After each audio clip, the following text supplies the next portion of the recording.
Le monde a les yeux rivés sur la France, suspendu devant ces instants dramatiques. L'assaut vient de se terminer. Nous venons de vivre un moment de tension, un moment très intense. Un choc planétaire face à la violence terroriste. L'image d'une France frappée, mais unie dans l'émotion, après l'attaque antisémite dans le supermarché et le massacre à Charlie Hebdo. Mercredi dernier, dès l'annonce de la tuerie au journal satirique, la mobilisation a commencé avec ce simple message posté sur Twitter par un jeune graphiste. Comme un cri de ralliement, il s'est propagé à toute vitesse. Le soir, sur la place de la République, des dizaines de milliers de Parisiens se rassemblent spontanément. Ils déposent des stylos en hommage aux journalistes assassinés. Ça me paraissait ce qu'il y avait de plus normal à faire, de venir crier avec les autres que moi aussi je suis Charlie et moi aussi j'ai eu mal. Cette atteinte à la liberté d'expression est insoutenable. Voilà. Ça peut pas, on peut pas, ça ne passe pas. À Nantes, des stylos également, brandis en l'air comme un signe de révolte, pour défendre la liberté d'expression. Les scènes de communion se répètent ce soir-là dans toutes les villes de France.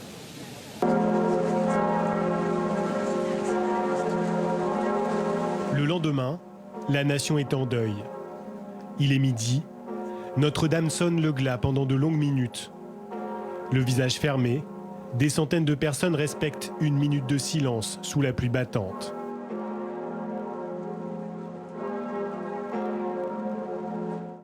Le recueillement, également à quelques centaines de mètres de là, à la préfecture de police. François Hollande, Bernard Cazeneuve et Anne Hidalgo sont venus rendre hommage aux 3 fonctionnaires tués dans l'exercice de leurs fonctions.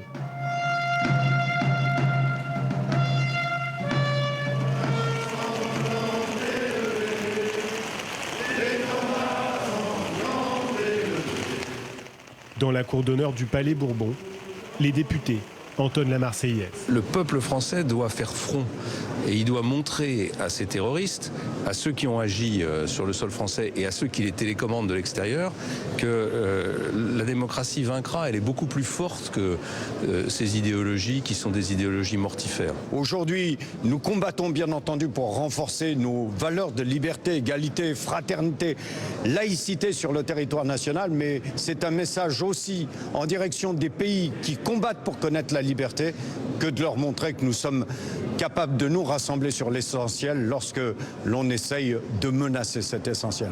Des rassemblements, il y en a dans toute la France ce jeudi. 5000 personnes sur la place du Capitole à Toulouse. Transport à l'arrêt, vente interrompue dans les commerces. La France se recueille.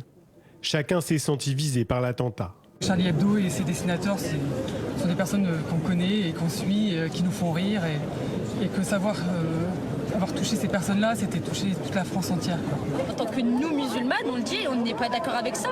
C'est pas un acte musulman, c'est pas un acte, ça n'a rien à voir avec la religion. Ce qu'ils ont fait, c'est un acte de barbarie. Dans les établissements scolaires, comme ce collège à Nantes, les élèves se rassemblent dans la cour un peu avant midi. Ce professeur d'art plastique distribue les affichettes. Il y a dessiné Maurice et Patapon, les personnages satiriques créés par Charb. J'ai mis Maurice dans une position revendicative en levant son crayon. Et puis comme j'ai beaucoup d'émotions et de larmes en moi, j'ai dessiné le Patapon donc, avec une larme pleurant son créateur en fait.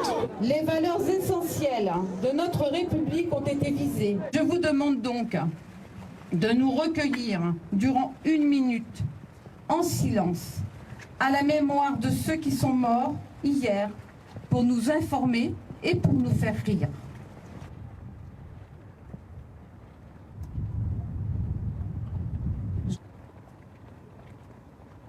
On se demande vraiment comment ça peut arriver parce que ici au collège, on nous apprend tous les jours les valeurs de la République et la liberté d'expression c'en est une vraiment principale et c'est un acte désolant. Franchement, c'est... Et puis il y a le siège de l'hebdomadaire.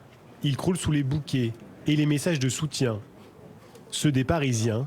Un pays quand même de culture de liberté, donc c'est vrai quand il arrive une chose comme ça, on se dit mais c'est pas possible, ça peut pas arriver. Dans la rue là c'est tout calme, il n'y a pas un bruit, il y a un silence de mort, tout le monde est choqué quoi. Et moi aussi, donc voilà, ça me paraissait important de le faire. Ceux aussi de ces imams venus se recueillir et prier, à l'initiative entre autres de l'écrivain Marek Alter. Nous avons pensé avec mon ami Chalgoumi qu'il fallait montrer que l'islam de France condamne les assassins. Je peux être en désaccord avec Charlie Hebdo ou avec quelqu'un, mais l'art par l'art, l'écrit par l'écrit, le dessin par le dessin, mais pas par le son. En écho à la minute de silence, la tour Eiffel s'est éteinte jeudi soir à 20h pendant quelques instants. Émotion en France, stupeur et solidarité dans le reste du monde. Y guardar un minuto de silencio en memoria de las víctimas. Au siège des Nations Unies, le Conseil de sécurité, lui aussi, s'est tu pendant une minute. Parmi les premiers à réagir aux attaques, Angela Merkel et David Cameron. Ce qui vient de se passer à Paris est un acte barbare, dirigé contre toutes les valeurs que nous respectons en Europe. Tout le monde en Grande-Bretagne en ce moment se tient aux côtés du peuple français et de son gouvernement. Soutien fort dès le premier jour également depuis Washington. Barack Obama est venu saluer l'ambassadeur de France et laisser un message d'amitié. John Kerry, son secrétaire d'État, s'est lui adressé directement aux Parisiens et aux Français. Aucun pays ne sait mieux que la France que la liberté a un prix, parce que c'est en France que de nombreux idéaux démocratiques ont vu le jour. À Rome, la mairie est éclairée aux couleurs tricolores. Là aussi, des citoyens sont descendus dans la rue spontanément pour dire leur douleur, leur incompréhension. Nous sommes ici car nous nous sentons proches des Français, des familles des victimes, de nos collègues. Les victimes ont été tuées, mais pour nous, elles sont toujours présentes. Ces derniers jours, partout dans le monde, on montre son amitié. De l'Allemagne au Brésil, la France a été frappée en plein cœur, mais elle n'est visiblement pas seule.